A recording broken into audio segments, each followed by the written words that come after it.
Hi, welcome to Room to Grieve podcast. We're your hosts, Karen and Bec. Grab yourself a cuppa, find a comfortable spot, and we'll journey through grief together. Good afternoon. Afternoon, how are you? I'm all right. Excuse the big hair. I was going to say, looking very puffy. Buffy, frizzy. Oh, God, no, it was all right before. And then I decided to go. We'd been chopping logs, the log burner. And it's that drizzly, horrible rain. And my hair was just getting bigger and bigger. So I tried to flatten it. I've just give up. I don't care. No, I like It's it. what it is. No, it's horrible today, isn't it? We let the dog out for like 5 minutes and he's coming like a drowned rat. Yeah, it's horrible. Yeah, we've had to change jobs now. We moved in the house. At least we can still get on with other things. It's not true. spoiling the day. There's always a list of jobs to do, isn't there? Of course there is, yeah. Well, that's a fancy cup. I like that. Nice cup, isn't it? Yeah. We all have one. We all have a special one from the Wedgwood factory.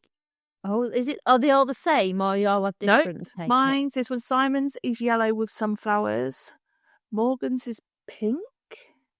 And Zachary's is blue and white with little boats and sailors and things on it. Right. Yeah, my dad brought us all a Wedgwood cup. That's lovely. Yeah, nice. They're just, a drink tastes nicer out of them. Oh, yeah, I like, is it china? Yeah. Like bone china. You can't beat a bone china drink. Yeah. So, yeah. Yeah, it's good that. They're lovely. So that was a little gift, was it? Yeah, Christmas present that we could have had off of Dad. So we could have all had a Christmas present. Yeah. Or a cup. A cup for Christmas, right? Okay. Yeah. They're 50 quid cups. What? Yeah. Oh my God. Can you not just say politely, I'd rather have the cash and then go and buy a cup from Asda? No, I did quite like the cup. And when we were kind of in the factory... I've gone off them now. Now I know how much they are. I've gone off the cups. They're not that nice. They all have a little special hook in the cupboard so that they don't get broken. Yeah. It's a wonder they're not in a safe. But on a Saturday and a Sunday morning, we all have our coffee and our tea in our Wedgwood. Oh, that's nice. You can think of your dad as you're drinking your tea. Yeah, we all just feel... I don't actually remember being offered a cup like that when I was having a cup of tea. No, because everybody's really particular in them and they don't get given to anybody else. We all just have our own cup. I wouldn't dare use anybody else's and they wouldn't dare use mine. Well, could you tell your dad I'd like a hanger in my own cup, please, for my next visit? Blue. Just saying. Yeah. Funny, isn't it? Yeah. So how have you been? Okay, I think. Yeah, okay, I think. I don't know, just had a few conversations this week with a friend. We've just been putting the world to rights, you know. You used to have one of them weeks, and I saw her last night and I saw her the night before. Both totally impromptu, but ended up putting the world to rights a little bit. And then it kind of just gets your mind thinking, doesn't it? And I've realised that the topic of the conversation a lot of the bitter resentments that I carry over the period when Bradley was ill, that I didn't even realise were kind of eating away at me until she was asking me questions, and that's kind of what was coming up, you know? Yeah. But I wouldn't say it's particularly been playing on my mind. It's just made me think, I didn't realise that was things that maybe I was holding a little bit. Yeah. But other than that, I've just, usual, spent too much time on my own. But what about you? Yeah, okay. All right. I'd like to say I'm feeling a bit better. Not 100% yet, but I had a bit of a turn last week, didn't I? Yeah, I mean, I really wish you'd go back to the doctors. Yeah, I'm going to do. I've had 2 weeks of antibiotics, but I did sort of pass out Sort of? Yeah, I passed out. And then I did it again about 10 minutes later in the shower, woke up, sat on the floor in the shower. And that was a bit of a trigger because that's where I had the seizure. And that's where I ended up last time I passed out when she was in mid-seizure. So it's a bit strange that. Did feel a bit strange. It must have been really triggering for Rob and Niall too, right? Like, was the whole thing a bit... No, Rob came in and he found me on the floor in the bathroom. And I think I'd sort of got out of the shower base, and I had because there's no door or anything, and I had my feet, I had the sense to put my feet up on the bath. So my feet was higher than my head, and I was coming round a bit, but then sort of went again a bit. But anyway, get it sorted. But I've been doing logging this morning. I've been chopping my logs up. We've laid a tile because we got rained off and got loads of other jobs to do inside. So when we finish this, I shall get back onto it. And, Yeah. going to talk about learning to live again, after they've gone. I know we've spoke about it a few times, but we know that learning to live without them is hard, but it's all the other stuff that's thrown in as well that I've been thinking about. Just things that have triggered me off, like it's like in 2 years, our tolerance levels have changed. Like, yeah, there's so many things that sounds awful, this, that I just don't give a shit about. And yeah. But I think that also plays a massive part in the friendship dynamics and stuff too, like in our relationship dynamics, doesn't it? Because in everything. Yeah. Like things that we struggle to find the meaning in everyday routines, but in being realistic, I've found that everyday routines have helped me. The mundane things, our mundane things, I feel have helped me. Like when you get up in the morning, just getting through tiny little stages. Right at the beginning, it was just getting up, cleaning your teeth, making the bed, just mundane everyday tasks. Because it's a goal, it's control, isn't it? Yeah, it was a relief of having something to do.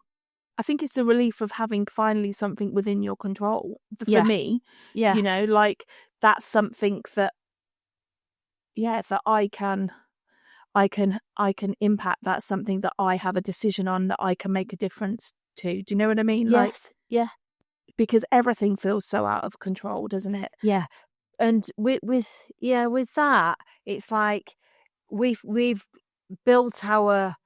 created our simple routines, rituals, whatever you want to call them, and then over time being able to add things into them. I think in the 2-year period we've added stuff in, and it's not just distraction and it's not just mundane.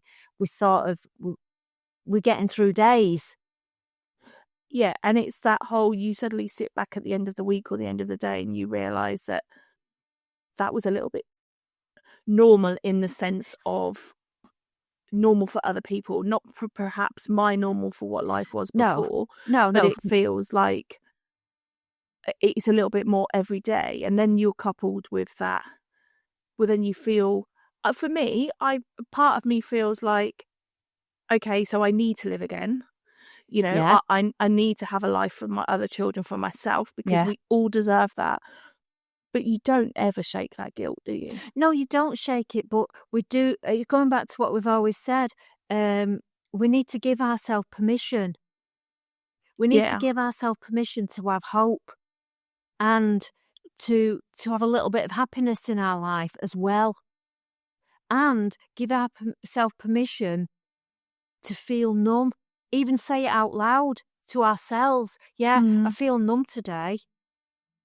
And acknowledge that, and acknowledge that it's all right to feel like that, as well as like feeling, that we're actually coping. Yeah. It's like doing mundane things and everyday things, it gives your mind a reprieve, isn't it? Is that the right word, reprieve? Yeah. It becomes a routine, doesn't it? And then a routine is something you don't have to think about, isn't it? So then it just doesn't become difficult. It becomes automatic. Yeah, so it's like your body then is giving your mind a break, rest. Yeah. That's how I feel about my mundane things. But the issue I've got at the moment, I can't tolerate other people's mundane things. Is that their everyday mundane, or the mundane that they try and impose on you? Or both? Both.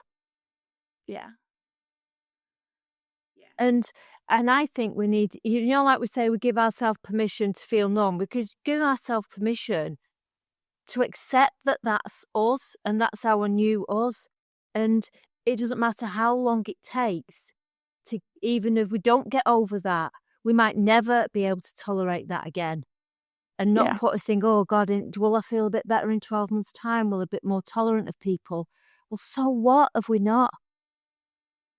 I just think that our tolerance of people is always going to be very different, because what's our reality and what we understand as life, we have a completely different perspective on life than somebody that hasn't experienced what we've experienced. And so therefore, how do we come across by getting that over to somebody who should know us better?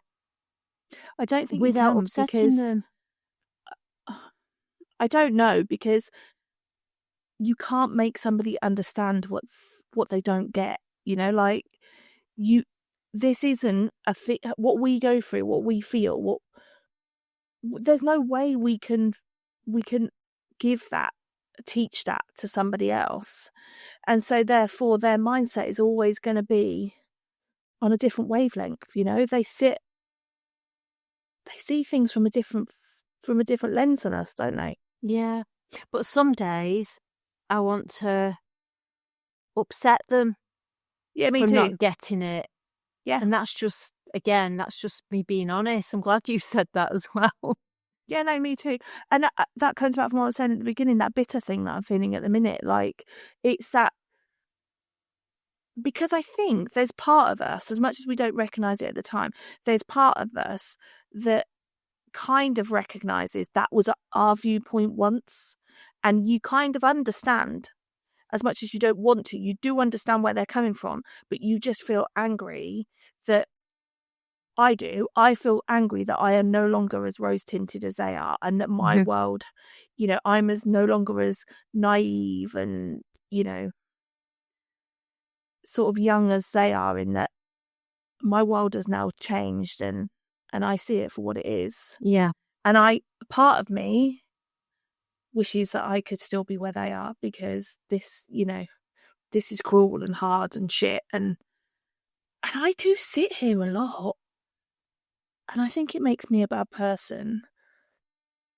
And I think sometimes I just wish that all of these people around me could experience what I've experienced, so that they get where I'm coming from. And I don't want them to have that pain, and I don't want them to have that upset. Of course I don't. But selfishly, it would just make my life a damn sight easier if everybody was on the same fucking playing field.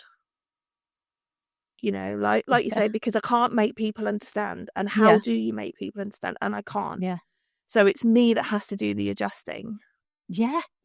It's like, and then when we don't adjust, it's almost like, oh God, she's a hard worker. Or yes. And then, oh, we won't bother trying to talk to her because she won't be interested in this. And I won't. I know I won't. And I know they're right by thinking that. Yeah. So, like, some of the conversations that I have with my friend the last couple of days, I mean, like I said, we've really put the world to rights. But some of her opinions, I've just had to keep quiet on, because I just think I really disagree. But there is no, you know, I'm quite vocal with my friends, and my friendships with all of my friends are very much that if I disagree with something, normally I would say.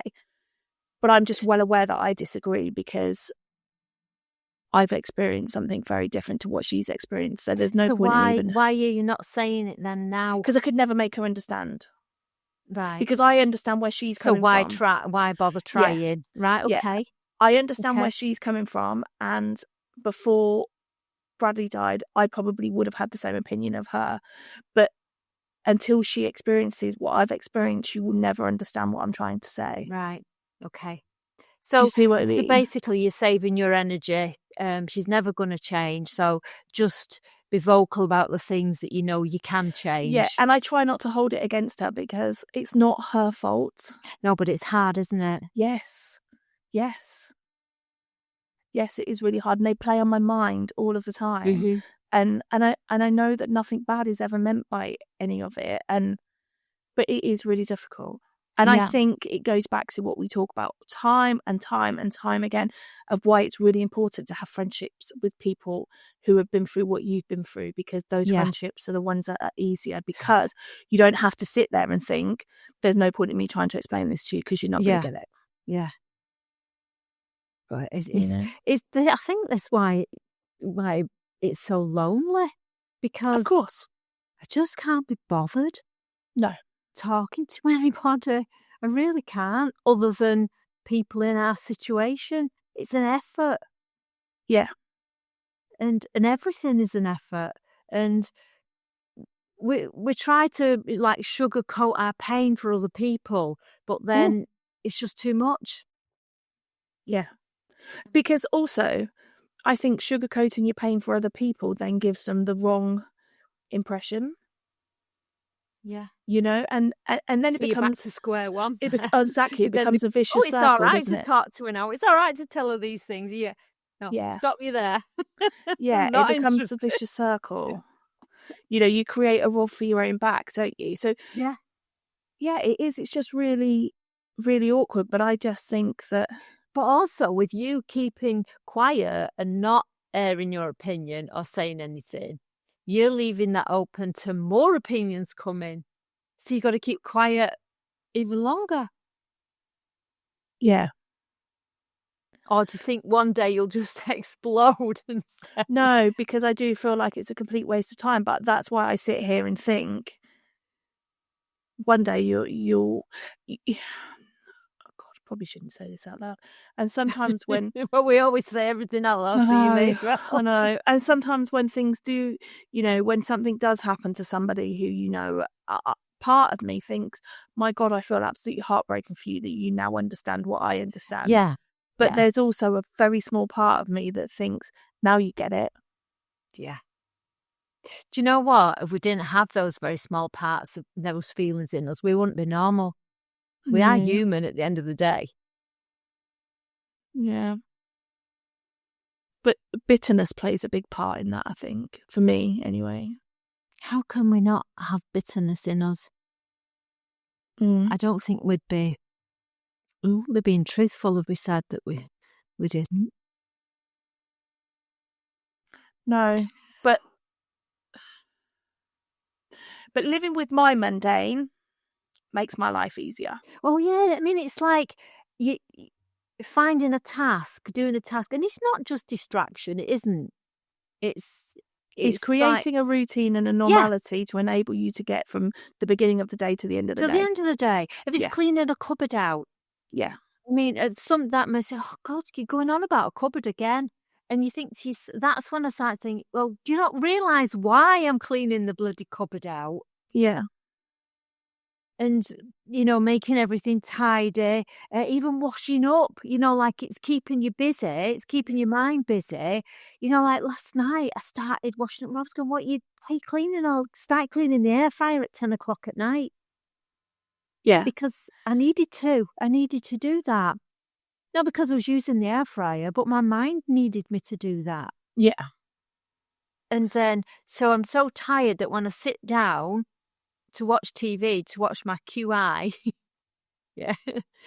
is again tuning into something that I've already watched over and over again. But that's all part of the mundane, isn't it? It's watching, of course it is. You know, like easy watching asking stuff. Nothing from you, is it? To sit there watching that, it's asking nothing of me and my mind. I'm just there. Yeah. And it's happening. But to see other people's mundane, for some reason, drives me insane. Yeah. I'm glad it does. I really am. Yeah. Don't like being here on my own. And I don't know why particularly, because I use mundane as a coping mechanism, whereas I think, I don't know, I feel like other people don't understand their mundane. And I think that, and then that becomes, I don't know, it becomes like bitter resentment again that, you know, like you moan about it. Well, actually it's a survival mechanism for me. You know, I don't know. I don't really know how to describe what I'm saying, but it's, So I had a text. Okay. Saying, I've been watching Love Island this week, so all goes through my head at the minute is, got a text. Go on. Why? I've never watched Love Island ever. Because it's mundane. Because it completely just like, it doesn't take any thought process. Right. You know, it doesn't relate to my life. It doesn't have any bearing on anything, any resemblance to anything, any connection, any meaning. You know, I can miss 20 minutes and have missed nothing. Do you know what I mean? There's no effort. The one I think of Love Island is when we was in France once, and we arrived at the gîte, and there was already family there next door, and there was 2 young girls, and they're like, they'd obviously been in rural France, but it was their 2nd week or maybe the 3rd week, and we turned up, and now what's in? And they're like, ooh. So they said to him, do you want to come and watch Love Island with us in our gîte? And he went, no. He went, oh, right, why? I said, so not only did he turn them down, this is when he went in for the kill, and he went, only a moron would watch that. And I'm like, oh my God, Niall, it's like you just been offered it on of late here, you know, really nice young girls who want to go and watch. No. So he not only turned them down, he insulted them as well. But that's all I think of when I think of Love Island. Yeah, no, it's just easy for me. Yeah, but all it is like everything's so trivial and hard to hear. That's how I'm thinking at the moment. And it's like I need a sign or blinkers on me or a sign saying, please don't talk to me unless it's really, really important. Yeah, no, I get that. And then, but with some people, I do feel a little bit guilty about being like that, but I can't help it because those people are the ones that should know. What should know him because that they've experienced it themselves and they get it. Well, they are experiencing it. They're part of my family. Oh, okay, yeah. But then they're just so blinkered in the same way, aren't they? Is that perhaps, but do they just think of themselves? It's very difficult because they watch this. So I can't really say what I want to say, but... Okay. Shall I? Yeah, right. I would. So my mum sent me a text. Okay. If you're listening, Mum, listen. Take note. That her next door neighbour had received a massive bunch of flowers. Okay. And from a boyfriend, and she was jealous that wish she had flowers like that. And I'm like, why do I give a shit about your neighbour getting flowers? Am I wrong in thinking that? No, because I feel like that. Right. Yeah, I feel like that.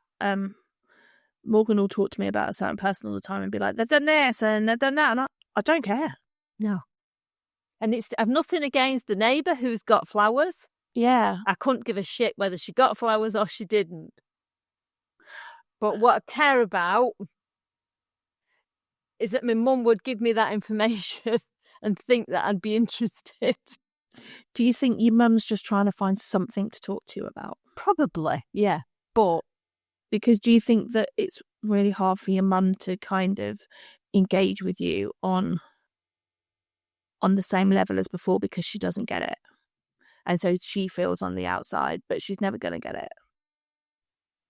I mean, I can't say anything because my mum fucking doesn't even remember Bradley died. So, you know, like, it's difficult because... Yeah, my mum, I don't even hear from my mum, like...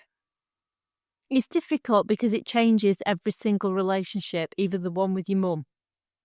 It does. Because nothing and nobody else is... It's not that you don't care for people. It's just that the fact that you can't just take on lonely. any more at the moment.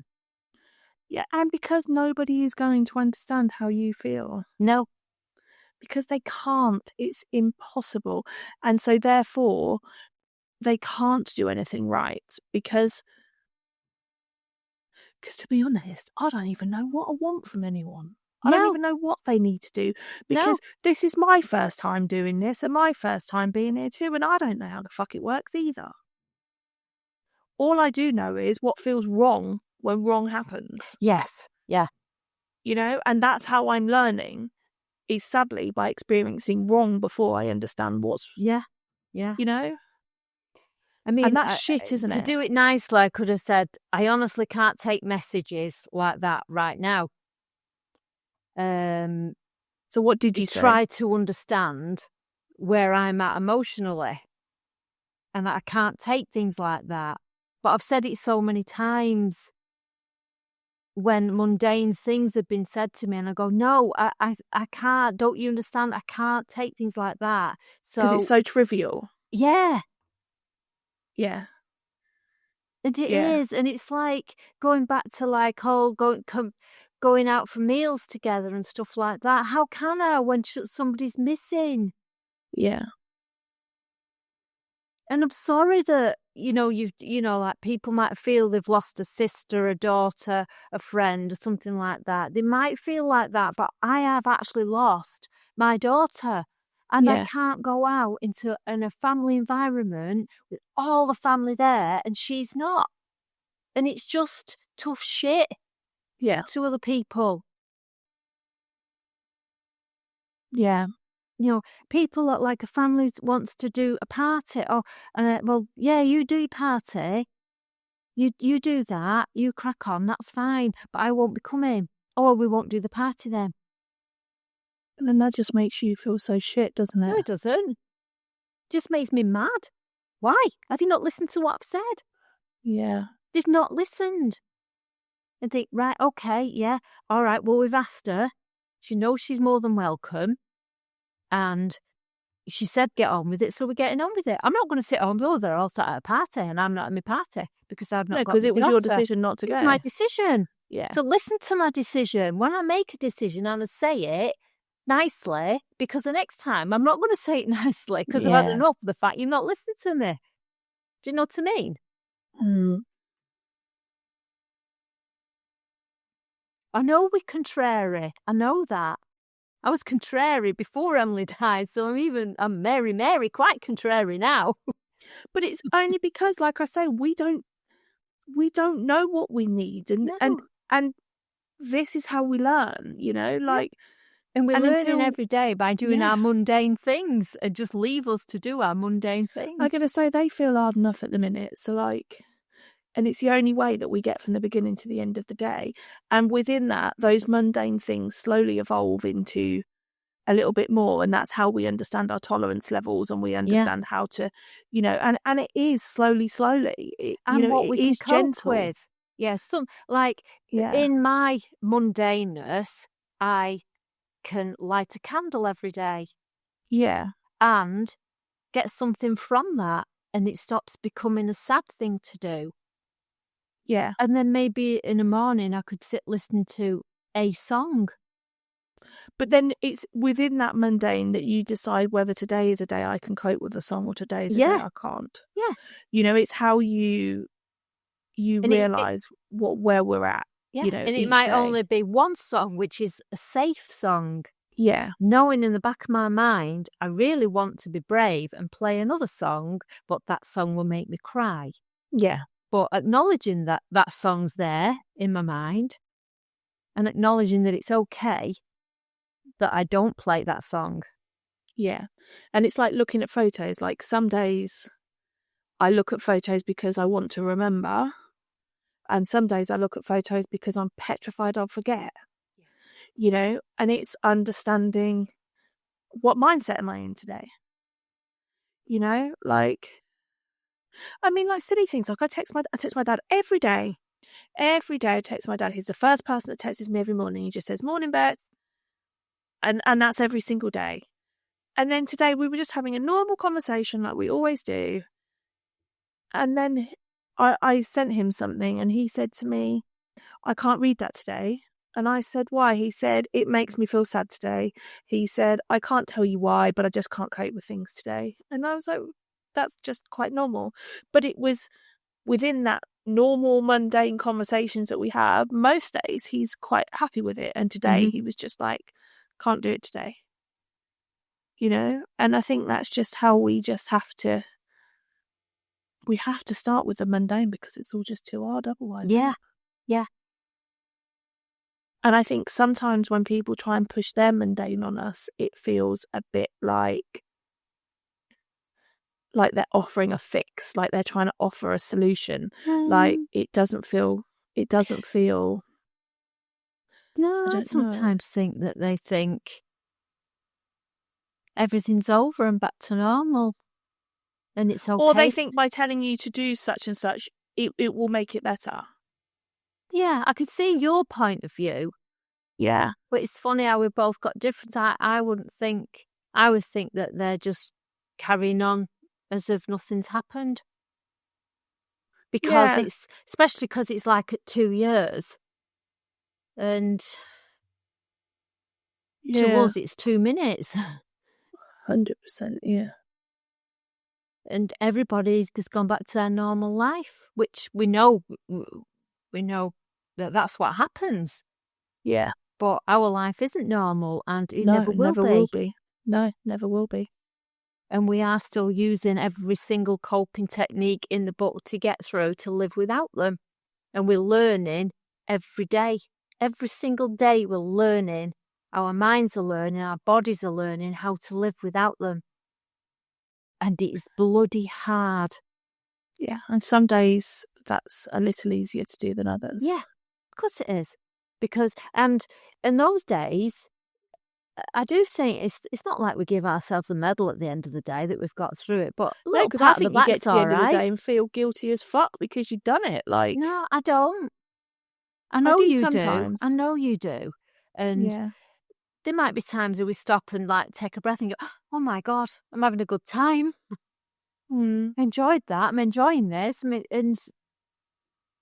But then I feel guilty similarly when I'm not doing that, because then I feel like a huge pressure to try and find some, not normality, but some happiness for my other kids. Yeah.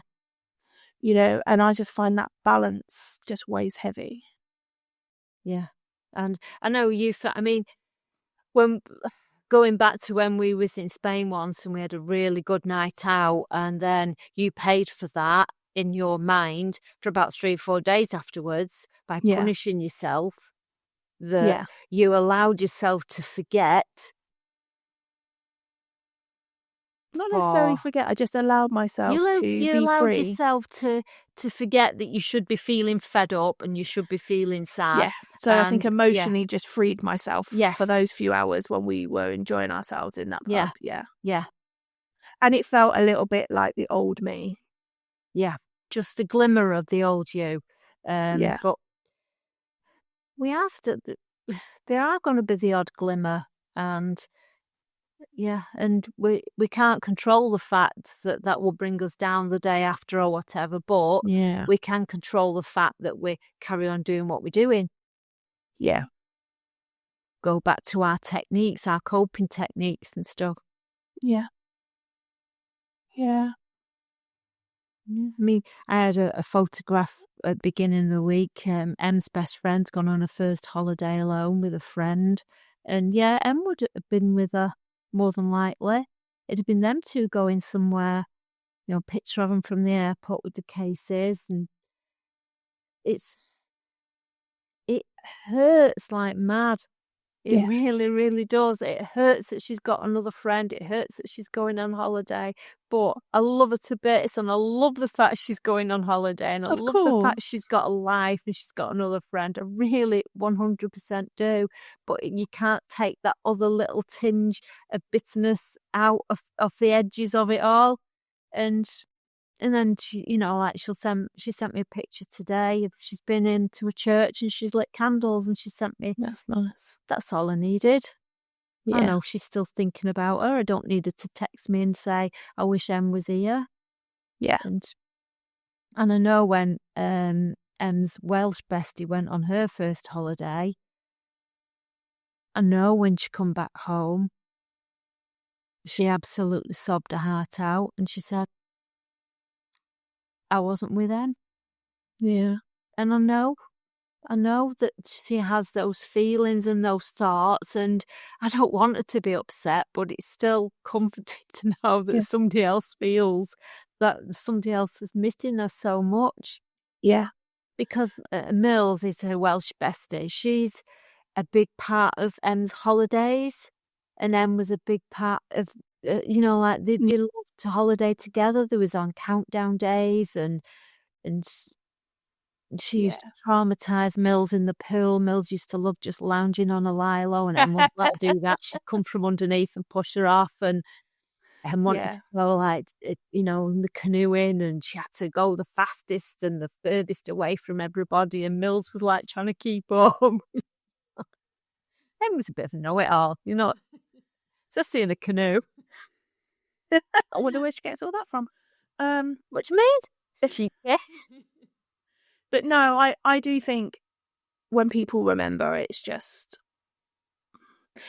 nice to know that people haven't forgotten, isn't it? Like, the other week, was it last week, one of my friends dedicated a tree in a garden for Emily and Bradley in Budapest. That was nice.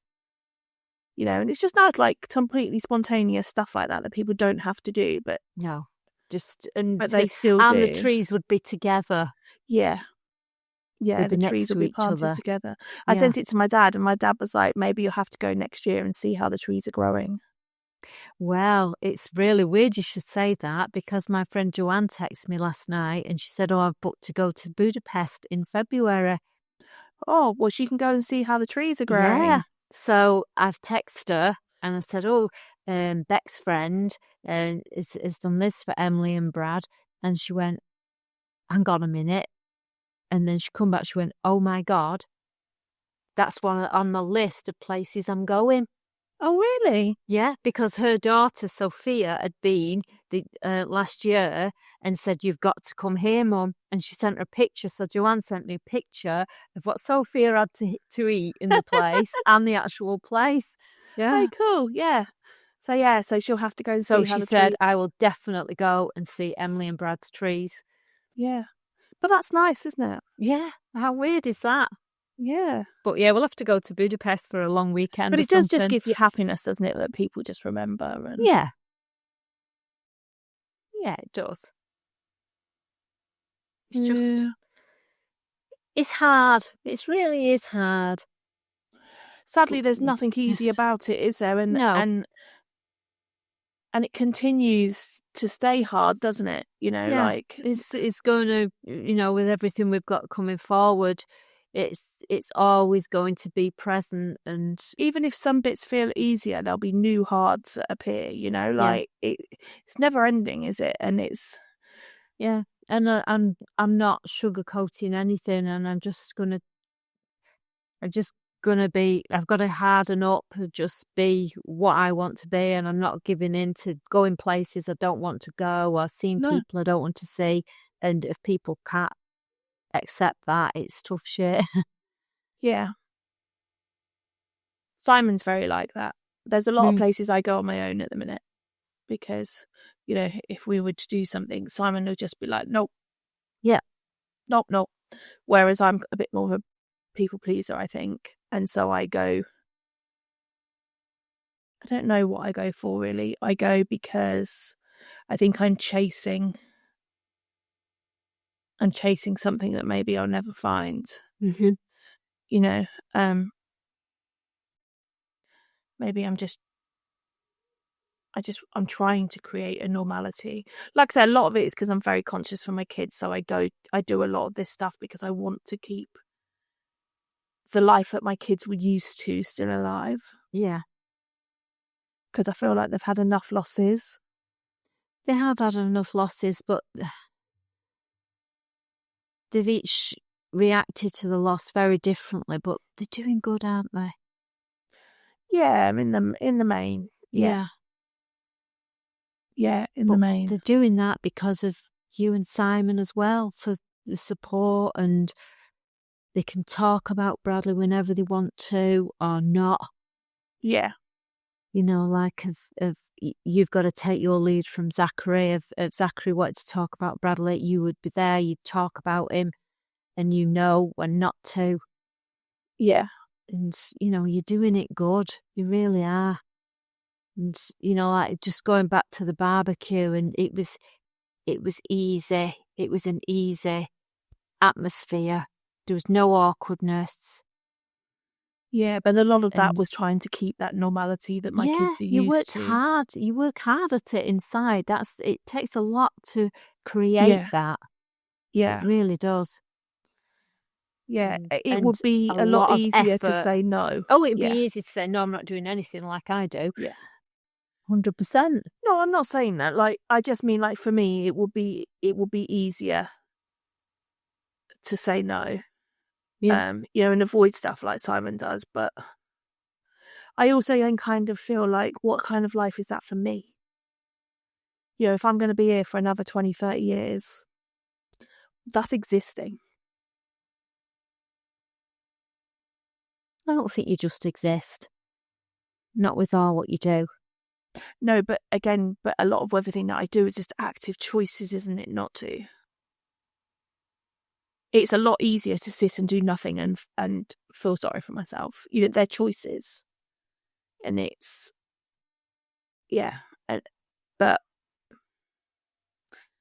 the way I see it is that I will see Bradley again, and I need to tell him the effort that I made. Yes. In 100%. honour of him, to remember him. Yeah.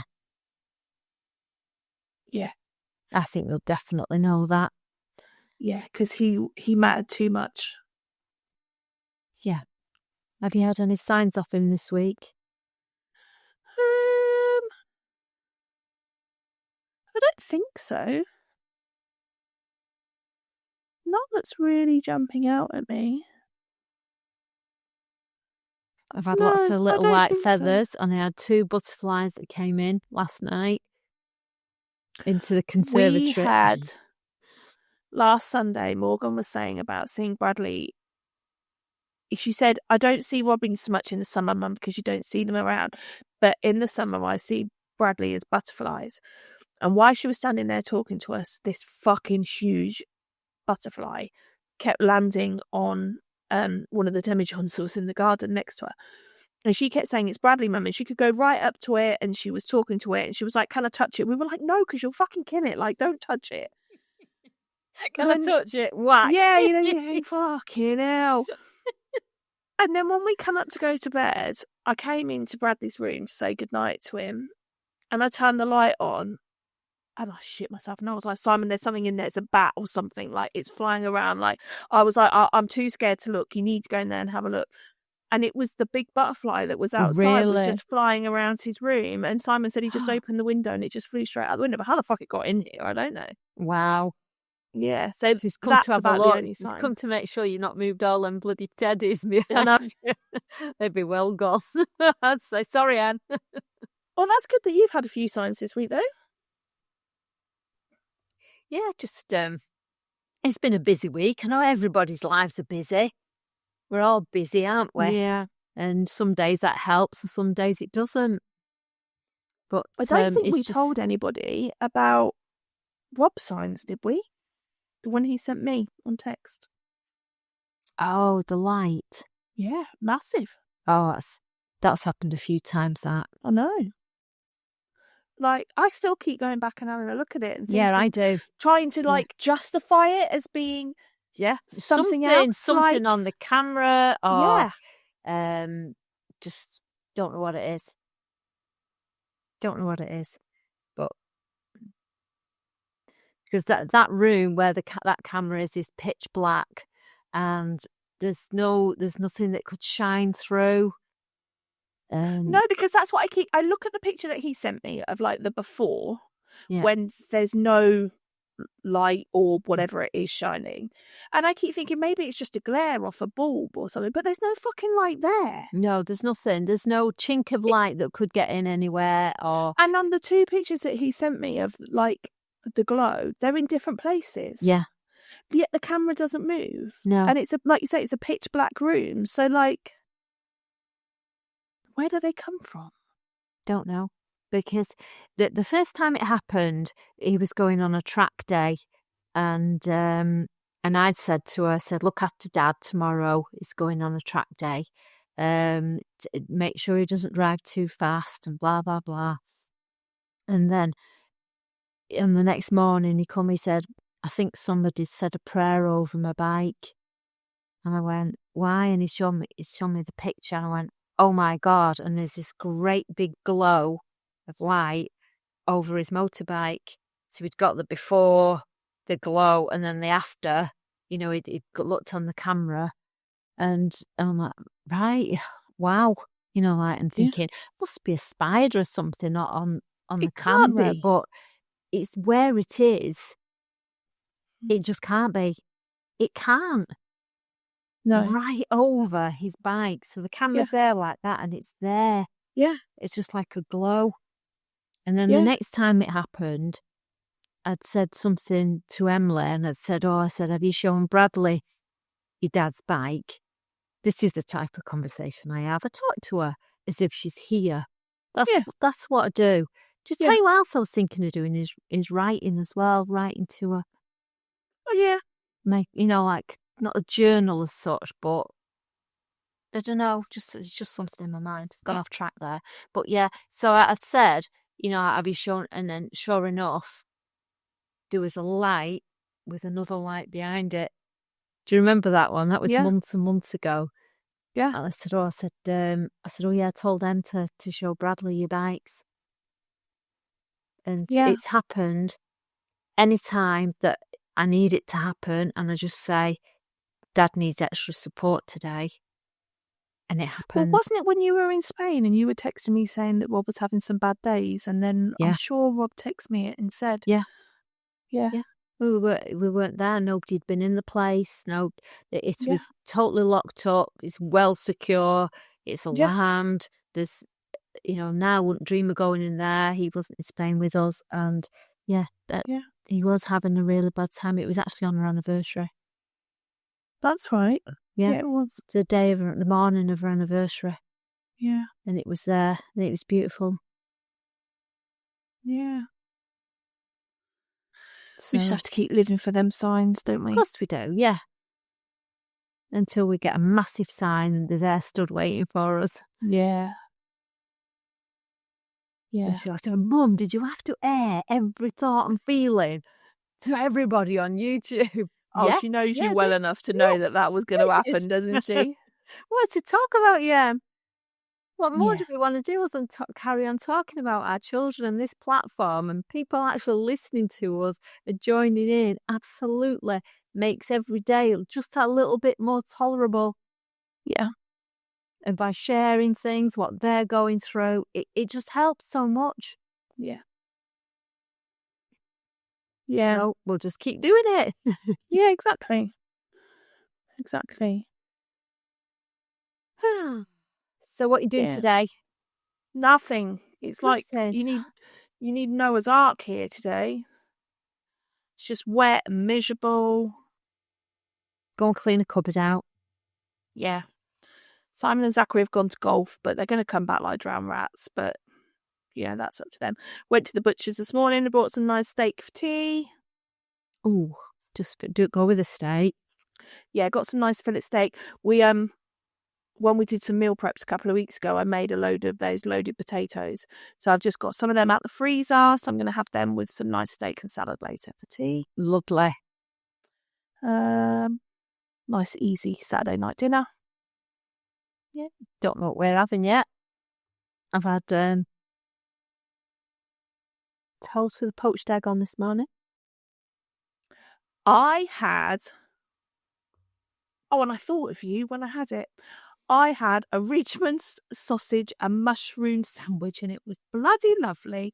And me and Zachary ganged up against Simon because Simon was like, I want to buy some Lincolnshire or Cumberland sausages. And me and Zachary were like, can we just have some fucking Richmond sausages? Like, we want some, like, burger van, like, cheap shit Have you ever had sausages. The frozen ones?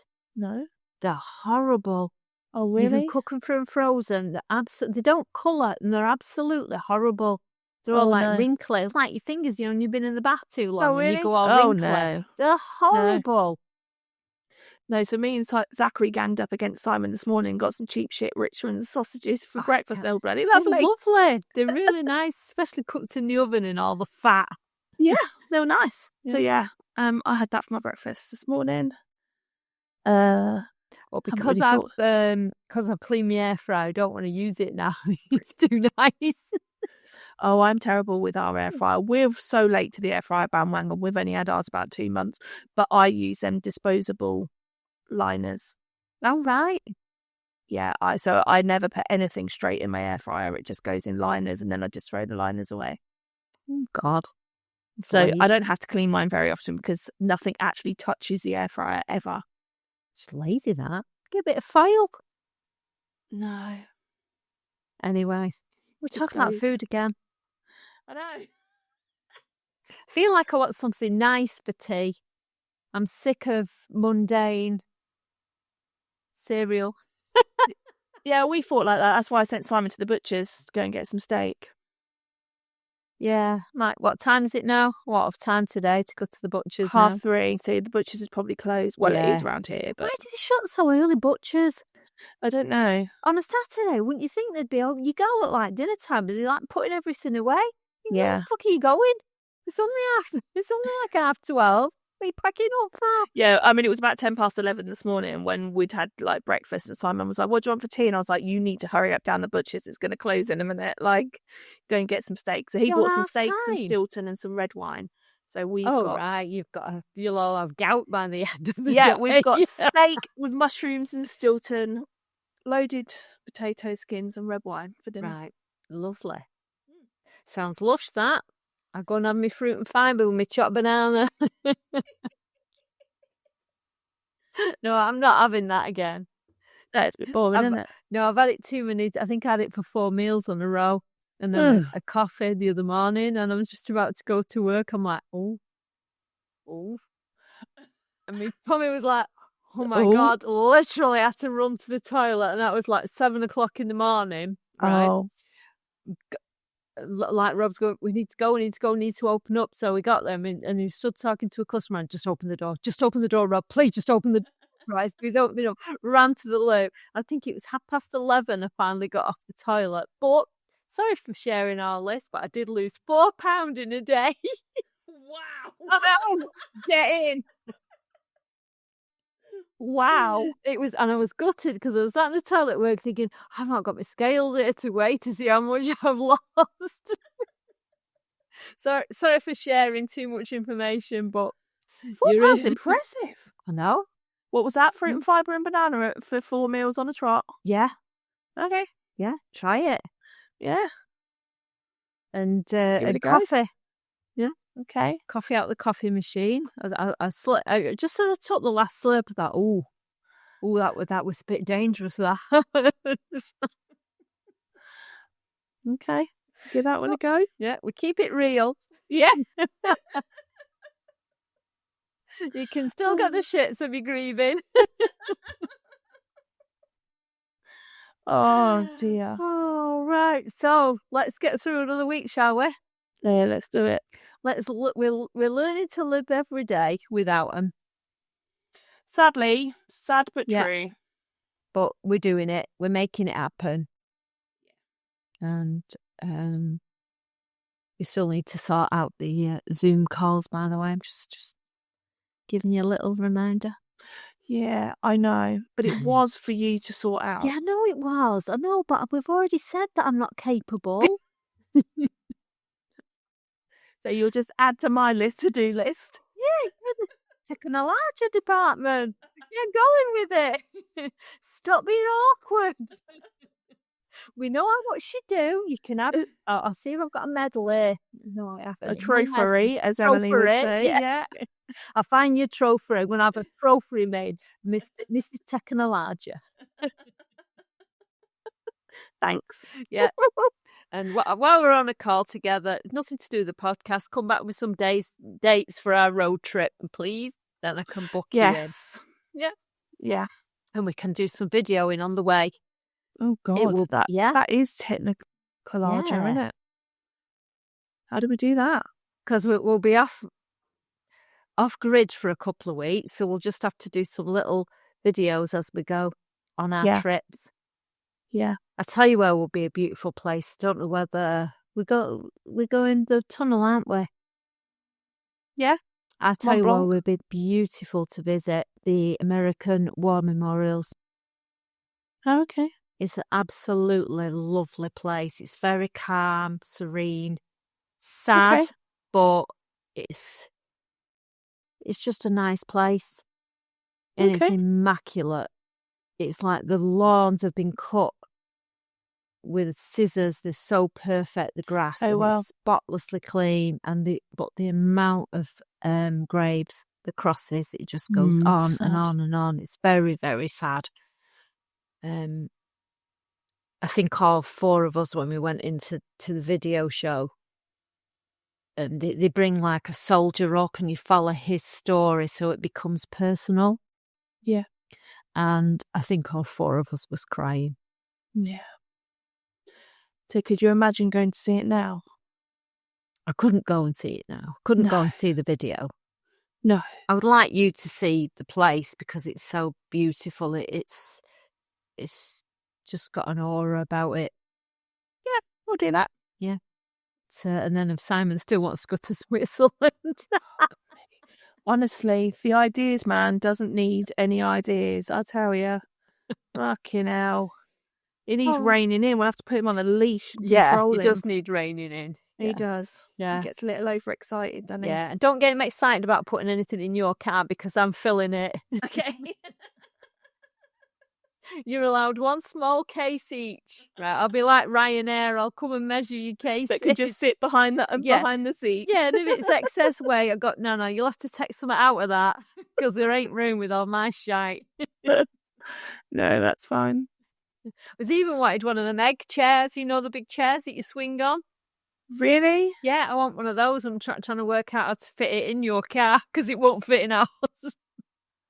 But take it out. There's one on offer in Tesco's because they're really expensive in Spain. And there's one on offer. And I thought, oh, I'll get that. And I was thinking, if I take it out of the box, because it's quite a big box, that I might fit it in. So something to work out. No, blimey. I'll just let you carry on. I'll just turn up with a car. Okay. But the trouble is, you'll have to come and get the stuff because then we're coming en route to you. So about 6 hours driving, just extra for you. So I can get me egg chair. We'll just go 3 hours north to go 4 hours south. It's fine. Debate. Yeah. Right. So thank you for putting up with us. Give us some thumbs up, share, comment, whatever you want to do. We love them all. Yeah. Yeah, thank you. Yeah. Do appreciate it. Right. So all that's left is to grab yourself a cuppa. Find a comfortable spot. And we'll journey through grief together. Thank you. Bye. Bye.